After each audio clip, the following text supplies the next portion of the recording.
कभी सोचा है कि हम हमेशा स्थिरता और शांति क्यों चाहते हैं? मतलब क्या उथल-पुथल हमेशा बुरी होती है? या कभी-कभी ऐसा क्यों लगता है कि मदद करने की कोशिश में हम मामला और बिगाड़ देते हैं? ये बहुत दिलचस्प सवाल है और आज हम कुछ ऐसे ही विचारों पर थोड़ी गहराई से बात करेंगे। ये समझने की कोशिश करेंगे कि कुछ चीजें, सिस्टम्स हों, लोग हों या विचार, वो असल में तनाव, अव्यवस्था और अनिश्चितता से कैसे फायदा उठाती हैं, कैसे मजबूत बनती हैं। फायदा उठाती हैं, हाँ। मतलब सिर्फ झेलना नहीं, बल्कि उनसे और बेहतर हो जाना।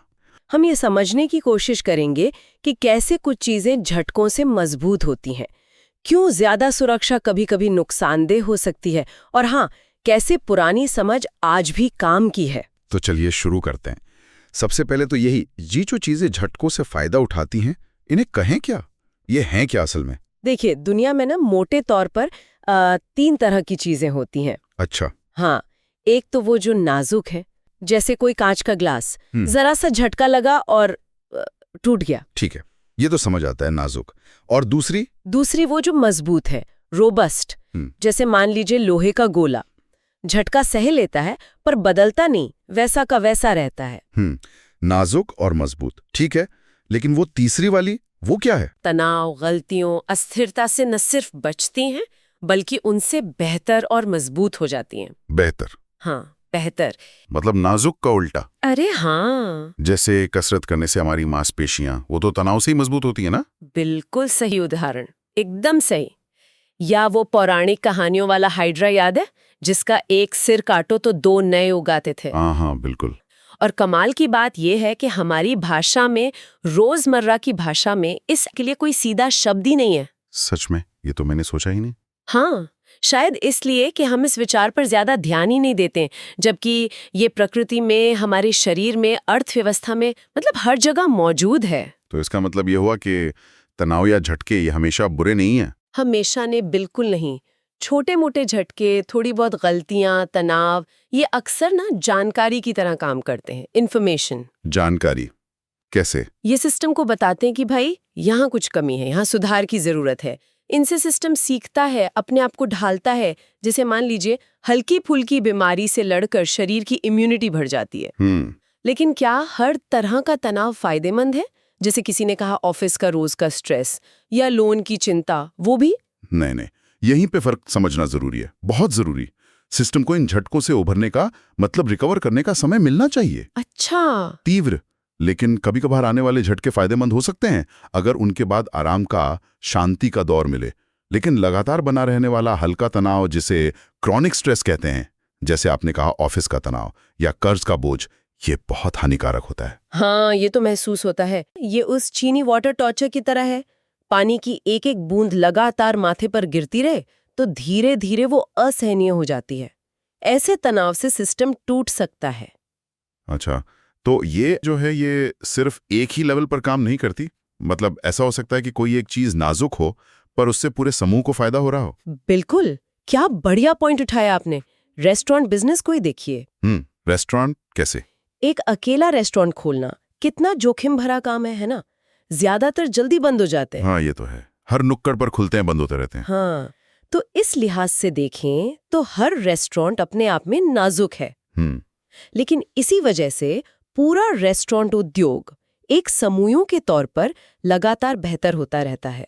नए आइडियाज आते हैं, नए तरह के खाने आते हैं। जो खराब रेस्टोरेंट्स हैं वो बंद हो जाते हैं, अच्छे वाले चलते रहते हैं। अच्छा। सोचिए अगर सारे रेस्टोरेंट अमर होते, कभी बंद ही नहीं होते, तो क्या होता? शायद हमें वही पुराना बोरिंग खाना मिलता रहता सालों साल। तो एक रेस्टोरेंट की नाजुकता एक तरह से पूरे उद्योग को एंटी फ्रेजाइल बना रही है। वाह, ये तो बिल्कुल अलग नजरिया है। सोचने का तरीका ही बदल गया। और शायद यही बात विकास पर भी लागू होती है। एवोल्यूशन। 100% बिल्कुल। एक अकेला जीव, कोई भी जानवर या इंसान, नाजुक है, मर सकता है। लेकिन प्रजाति यानी स्पीशीज या कह लीजिए जीन पूल, वो इन झटकों का, पर्यावरण के बदलावों का इस्तेमाल करके खुद को और बेहतर बनाता है।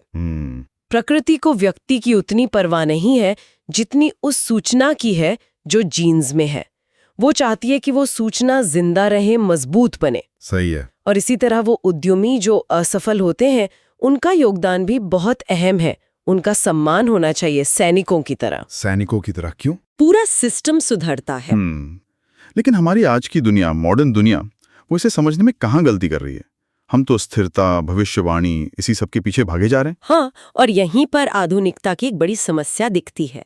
हम हर जगह से उतार चढ़ाव, अस्थिरता, वॉलेटिलिटी, उसको खत्म करने की कोशिश करते हैं। हाँ, हमें लगता है स्थिरता अच्छी है, सुरक्षित है, सब कुछ प्रिडिक्टेबल हो। और लगता भी है, लेकिन अक्सर ये जो ऊपरी स्थिरता होती है ना, ये सिस्टम को अंदर से और खोखला बना देती है और नाजुक। खोखला, जैसे किसी बांध में पानी रोकते जाना, ऊपर से सब शांत दिखता है पर अंदर दबाव बढ़ता जाता है। बिल्कुल, बहुत अच्छा उदाहरण है। सोचिए, एक टर्की है, उसे कसाई रोज दाना डालता है, पानी देता है, उसकी खूब देखभाल करता है, सब कुछ कितना बढ़िया चल रहा है, भविष्य एकदम सुरक्षित है। हाँ, वो तो यही सोचेगा जब तक थैंक्सगिविंग का दिन नहीं आ जाता, और फिर अचानक सब खत्म। ओह, मतलब हम भी उस टर्की की तरह हैं?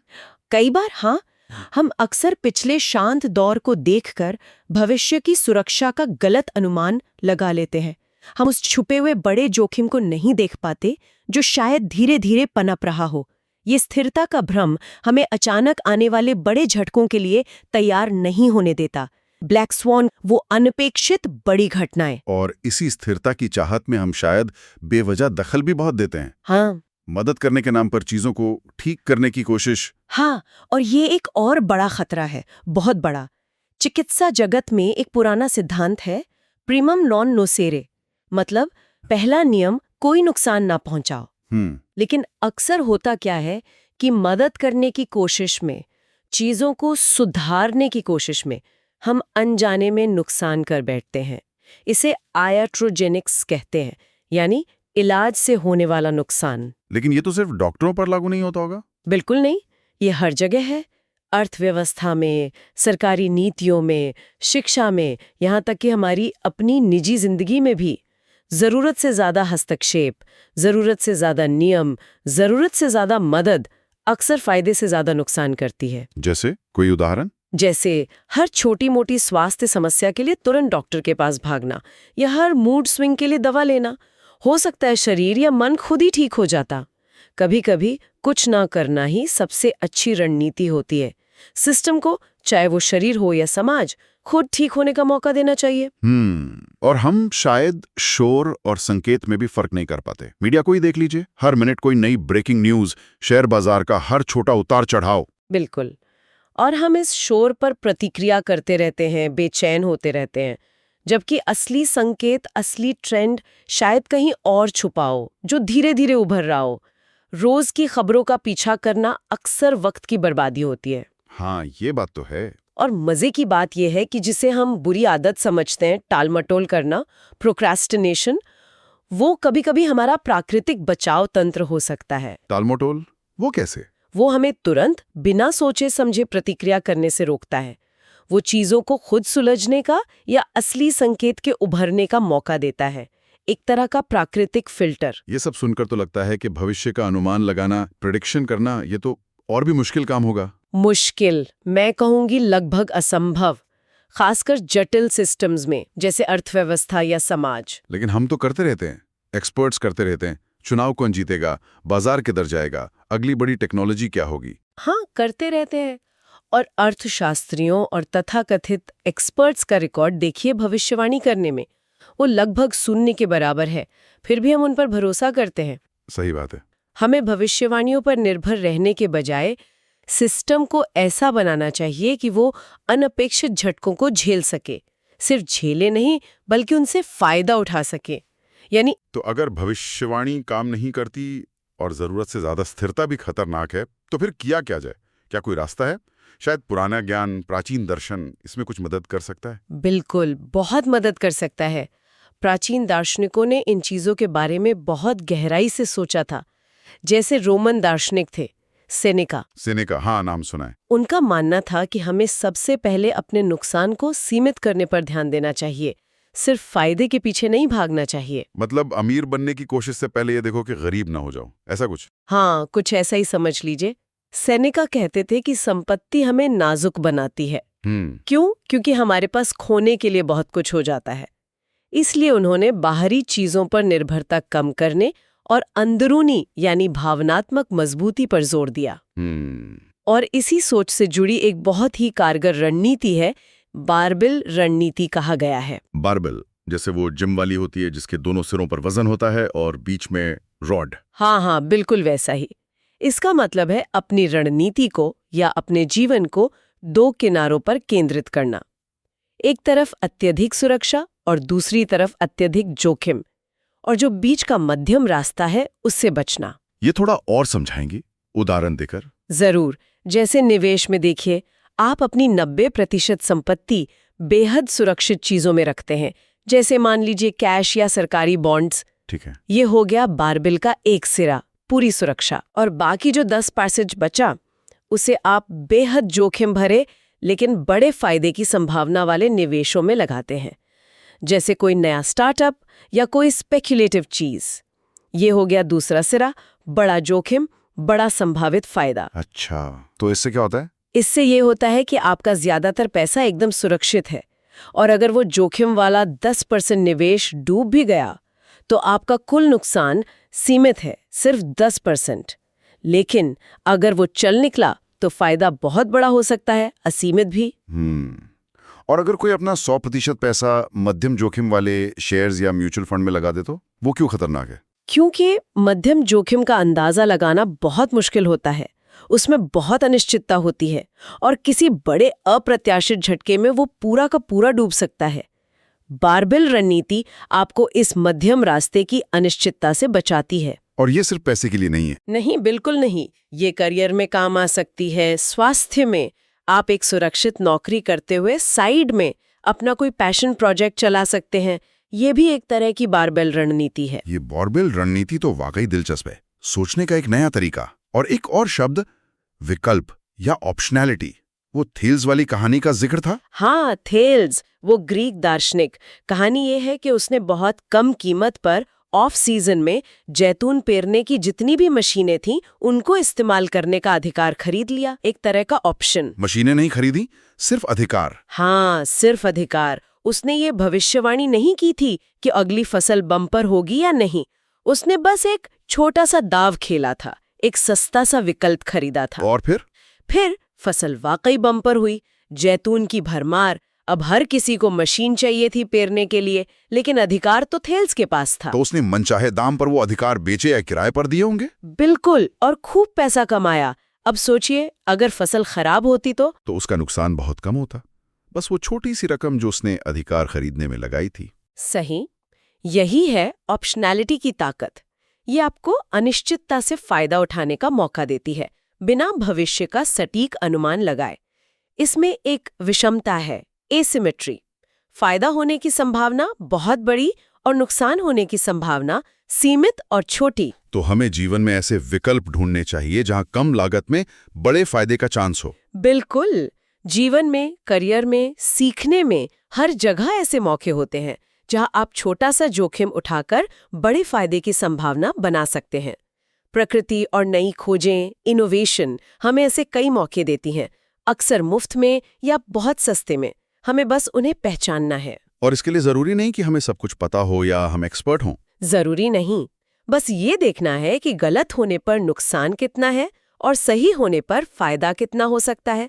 अगर ये अनुपात आपके पक्ष में है तो वो एक अच्छा विकल्प है। ये तो काफी कुछ प्रयोग करने और नई चीजें आजमाने जैसा हुआ, बिना किसी तयशुदा प्लान के चलने जैसा। हाँ, कुछ वैसा ही, जो किसी तय रास्ते पर चलने के बजाय चलते चलते मिली नई जानकारी और नए मौके के हिसाब से अपना रास्ता बदलता रहता है, खोजबीन करता रहता है, अवसरवादी लेकिन समझदार तरीके से। ये नई खोजों और नवाचार, इनोवेशन की बात से भी जुड़ता है। हमें अक्सर लगता है कि सारे आविष्कार बड़ी बड़ी यूनिवर्सिटी और रिसर्च लैब में होते हैं। पहले सिद्धांत बनता है, फिर चीज बनती है। हाँ, ये एक आम भ्रम है, बहुत बड़ा भ्रम। उड़ना सिखाने वाले पक्षी जैसा कहा गया है। हमें लगता है कि अकादमिक ज्ञान ही प्रगति लाता है। हम सोचते हैं रिसर्च से पैसा आता है। लेकिन सच क्या है? सच अक्सर इसका उल्टा होता है। ज्यादातर नई चीजें, ज्यादातर तकनीकी विकास जरूरत से पैदा हुए हैं, व्यावहारिक प्रयोग से, जुगाड़ से, जिसे टिंकरिंग कहते हैं, और गलतियां कर करके सीखने से। मतलब पहले चीज बनी, सिद्धांत बाद में आया। अक्सर हाँ, सिद्धांत बाद में बने हैं जो हो चुका है उसे समझाने के लिए। हम अमीर देशों में ज्यादा रिसर्च देखते हैं और मान लेते हैं कि रिसर्च की वजह से वो अमीर हैं, जबकि ज्यादा संभावना ये है कि वो अमीर हैं इसलिए ज्यादा रिसर्च कर पा रहे हैं। ये सहसंबंध है, कारण नहीं। इसका कोई उदाहरण दे सकती हैं? जरूर। जैसे 1960 के दशक में ताइवान और दक्षिण कोरिया को देखिए।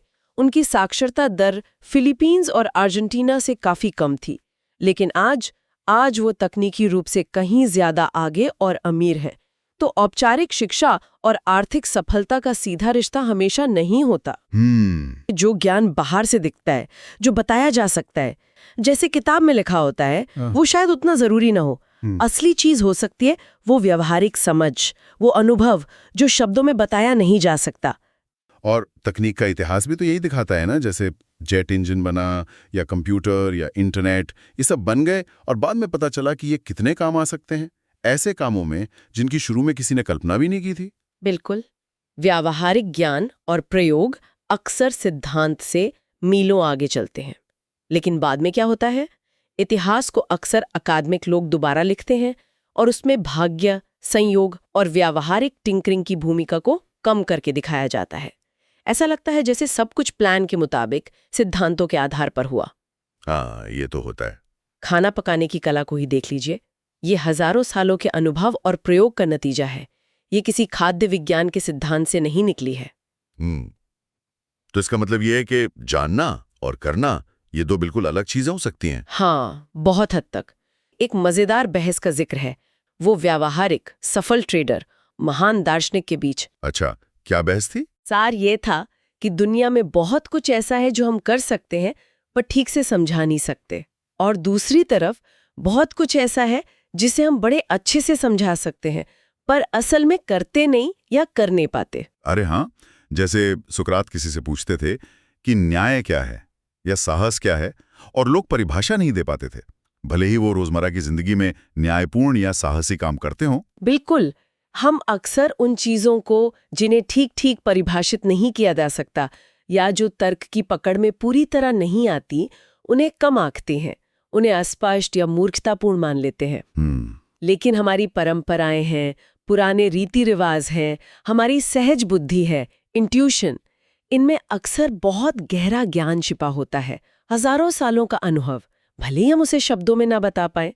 सिर्फ तर्क, रैशनैलिटी पर जरूरत से ज्यादा निर्भरता भी खतरनाक हो सकती है। एक संतुलन जरूरी है। और हमारे फैसले भी, क्या वो हमेशा संभावनाओं, प्रोबेबिलिटी पर आधारित होते हैं कि किसी चीज के होने का चांस कितना है? इस चीज से हमें कितना नुकसान पहुंच सकता है, उसकी नाजुकता क्या है, इस पर ज्यादा ध्यान देते हैं बजाय इसके कि उसके होने की संभावना कितनी है। जैसे प्लेन क्रैश, उसकी संभावना बहुत कम है, पर हम फिर भी सुरक्षा नियमों का सख्ती से पालन करते हैं। हाँ, क्योंकि अगर वो हुआ तो नुकसान बहुत बड़ा है, तबाही। तो नुकसान का पैमाना संभावना से ज्यादा महत्वपूर्ण हो जाता है कई बार। यहीं पर शायद वो गैर रैखिकता वाला विचार आता है कि चीजें हमेशा एक सीधी रेखा में नहीं चलती, 1+1 हमेशा 2 नहीं होता। बिल्कुल, ये बहुत ही महत्वपूर्ण कॉन्सेप्ट है, नॉन लीनियरिटी। नाजुक चीजों के लिए एक बड़ा झटका कई छोटे छोटे झटकों के कुल प्रभाव से कहीं ज्यादा बुरा होता है। जैसे मान लीजिए एक पत्थर आपके सिर पर गिरे, उसका वजन 1 किलो है। अब सोचिए उतने ही वजन के यानी 1 किलो रेत आपके सिर पर धीरे धीरे गिरे, असर बिल्कुल अलग होगा, है ना? कि कुल वजन बराबर था। यही नॉन लिनियरिटी है। बड़े झटके का असर छोटे झटकों के जोड़ से कहीं ज्यादा होता है, खासकर नाजुक सिस्टम्स में। या ट्रैफिक का उदाहरण भी था शायद, कि थोड़ी और गाड़ियां आने से शुरू में ज्यादा फर्क नहीं पड़ता, पर एक सीमा के बाद थोड़ी सी और गाड़ियां जोड़ने पर अचानक से जाम लग जाता है और सफर का समय बहुत ज्यादा बढ़ जाता है। एकदम सही, एकदम सटीक उदाहरण। यही बात बड़े प्रोजेक्ट्स पर लागू होती है, बड़ी कंपनियों पर। आकार बढ़ने के साथ साथ नाजुकता बढ़ती जाती है। छोटी गलतियां या थोड़ी सी देरी भी बड़े सिस्टम में बहुत बड़ा असर डाल सकती हैं। इसीलिए औसत पर भरोसा करना अक्सर खतरनाक हो सकता है। औसत पर भरोसा करना खतरनाक कैसे? वो नदी वाला उदाहरण था शायद। हाँ, कि कोई कहे कि नदी की औसत गहराई सिर्फ 4 फीट है। सुनने में लगता है कि पार करना आसान है, हाँ। पर हो सकता है कि बीच में कहीं 20 फीट का गहरा गड्ढा हो औसत आपको ये नहीं बताएगा और वो गड्ढा आपको डुबो सकता है। सही बात है। औसत छपा लेता है असलियत को। हाँ, खासकर जब नतीजे गैर रैखिक हों, उतार चढ़ाव बहुत ज्यादा हों। इसी को समझने के लिए कन्वेक्सिटी और कॉन्केविटी के विचार हैं। अच्छा, कन्वेक्सिटी और कॉन्केविटी ये क्या है? सरल भाषा में ऐसे समझे, कन्वेक्सिटी एक तरह से मुस्कुराते हुए चेहरे जैसी है, ऊपर की ओर खुला कर्व।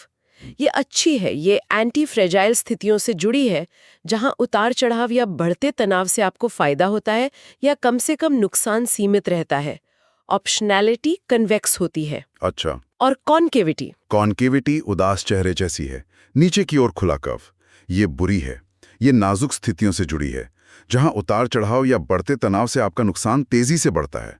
कर्ज कॉन्केव होता है, बड़े सिस्टम अक्सर कॉन्केव हो जाते हैं।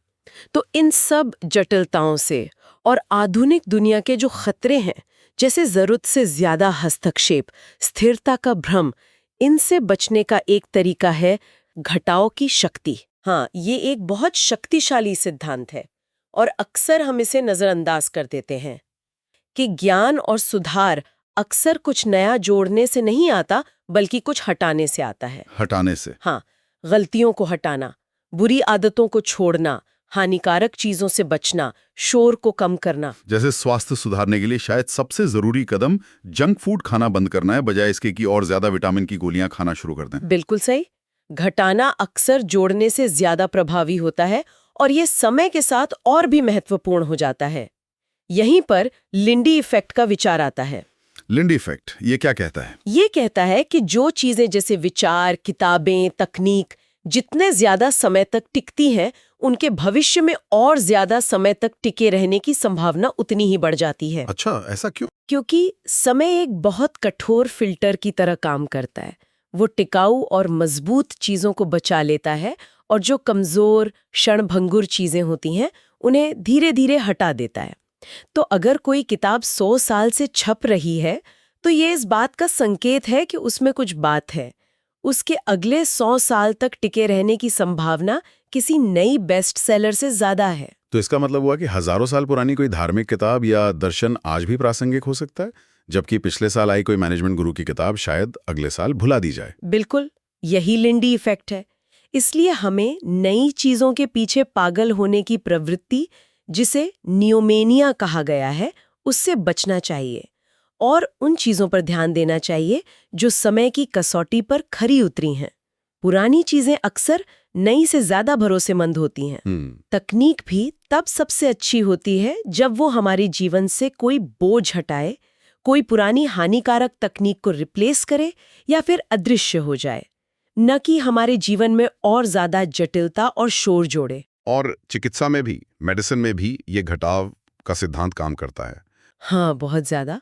जैसा हमने पहले बात की थी आइट्रोजेनिक्स की, कई बार सबसे अच्छा इलाज होता है कोई इलाज ना करना, खासकर मामूली बीमारियों में शरीर को खुद ठीक होने देना, क्योंकि दवाइयों या ऑपरेशन के अपने साइड इफेक्ट होते हैं, अपने जोखिम होते हैं। किसी भी नए इलाज या हस्तक्षेप का जो प्रकृति के काम में दखल दे रहा है, उसका बोझ, सबूत, बर्डन ऑफ प्रूफ उसी पर होना चाहिए जो उसे प्रस्तावित कर रहा है। उसे साबित करना चाहिए कि ये सुरक्षित और फायदेमंद है, ना कि प्रकृति को गलत साबित करना है।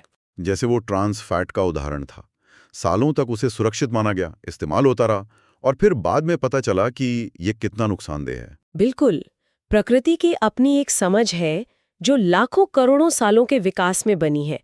उसमें बेवजह, बिना पूरी तरह समझे दखल देने से पहले हमें 100 बार सोचना चाहिए। उपवास करना, प्राकृतिक तरीके से चलना फिरना, इन पुरानी आजमाई हुई चीजों के फायदे शायद हम आज भी पूरी तरह नहीं समझ पाए हैं। घटाना अक्सर जोड़ने से बेहतर है। और इस सब के केंद्र में, इन सारे विचारों के मूल में नैतिकता का सवाल भी बहुत बड़ा है। स्किन इन द गेम का विचार, इसका क्या मतलब है? इसका सीधा सा सरल सा मतलब है, जो फैसले ले रहा है उसे उन फैसलों के अच्छे या बुरे नतीजों को भुगतने के लिए भी तैयार रहना चाहिए। उसका अपना कुछ दांव पर लगा होना चाहिए। जैसे अगर कोई इंजीनियर पुल बनाता है तो उसे खुद उस पुल पर सबसे पहले चलने में डर नहीं लगना चाहिए। बिल्कुल, यही है स्किन इन द गेम।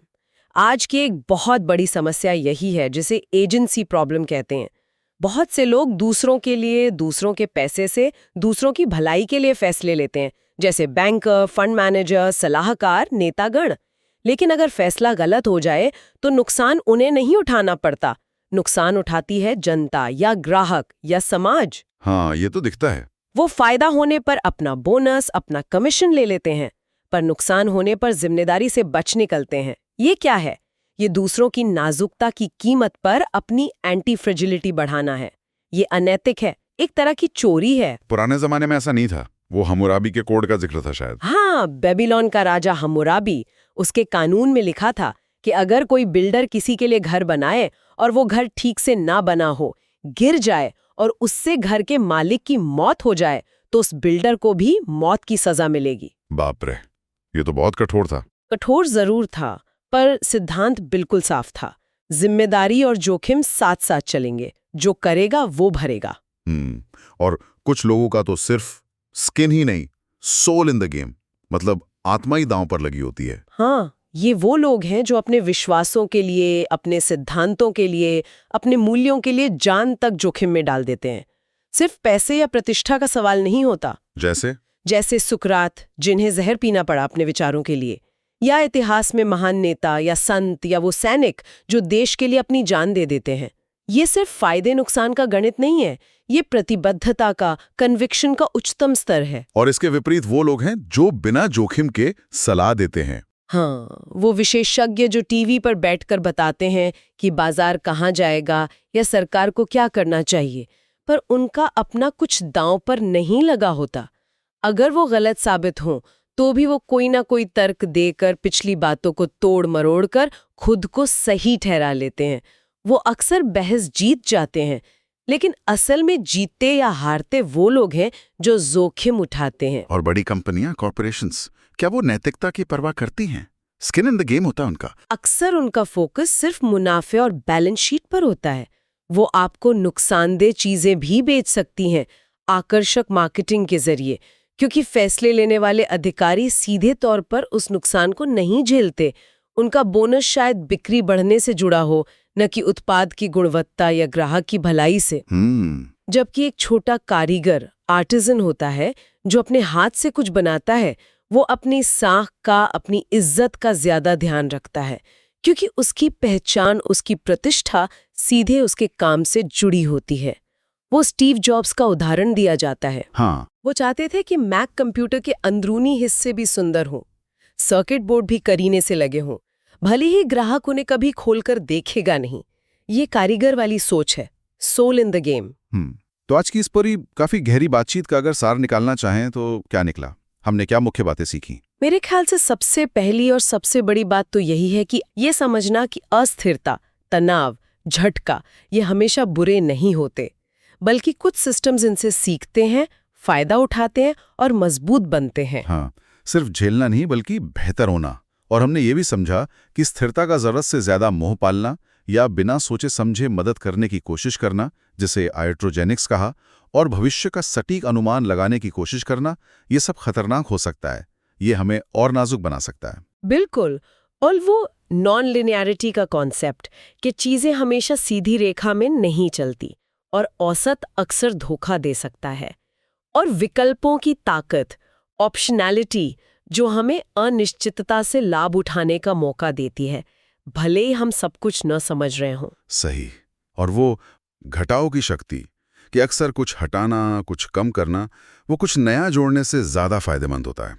और समय की कसौटी, लिंडी इफेक्ट, कि पुरानी आजमाई हुई चीजें अक्सर नई से बेहतर और ज्यादा भरोसेमंद होती हैं। और शायद सबसे महत्वपूर्ण, नैतिकता का पहलू, स्किन इन द गेम, कि फैसलों की जिम्मेदारी उसी की होनी चाहिए जो उन्हें ले रहा है। जोखिम और अधिकार साथ साथ चलने चाहिए। हाँ, ये सारे विचार वाकई सोचने पर मजबूर करते हैं।